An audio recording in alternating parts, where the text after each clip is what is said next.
Hello everyone, this is Jayska from a Diamond and Sticks YouTube channel, and I figured I'd do a short video on showing you how to make my pot roast that I make. I'm making it in a crock pot.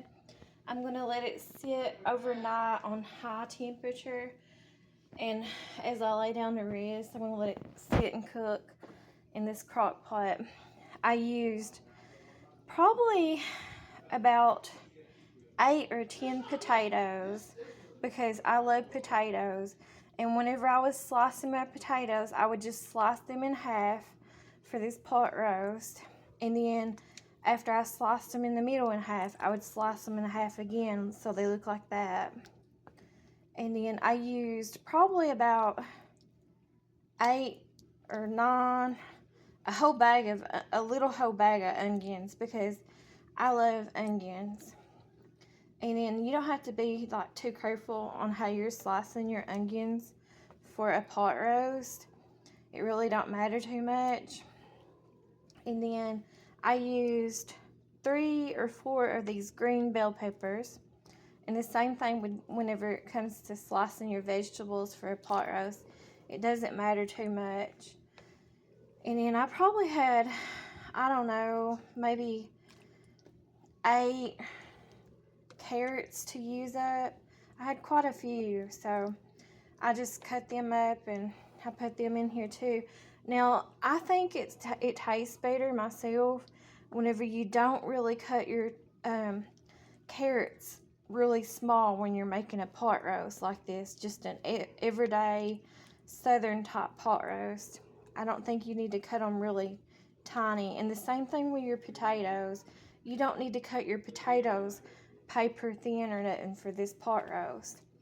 And now I used a ton of butter, as you can see. I used a whole stick of butter and it was salted, and I used a half a stick of butter and it was salted. And then I used 1 package of ranch dry seasoning mix, and then I also used 1 package of Italian dry seasoning mix. I probably used too much, but we'll have to wait and see when it gets closer to time. You can always adjust your seasonings and stuff to your taste, whatever you like. But I used 4 bottles of water, and this will all melt and it will go into the roast and stuff. And I used 1 big chunk of beef roast, and then I put salt and pepper on it, and it's just according to your taste. Whatever your taste is, that's what I used.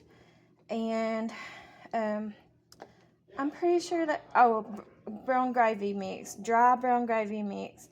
I probably used, because where I use so much water, I probably put in here probably about 4 packages of dry brown gravy mix. And then I'm going to let this sit on high for the rest of the night while I lay down and let it cook.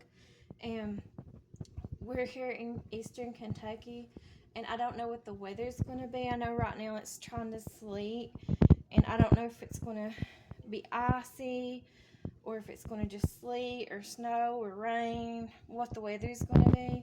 But I figured this would serve me and my family members that I have to cook for. Probably will at least get a few servings apiece from it, if not more, and it might last us to the end of the week.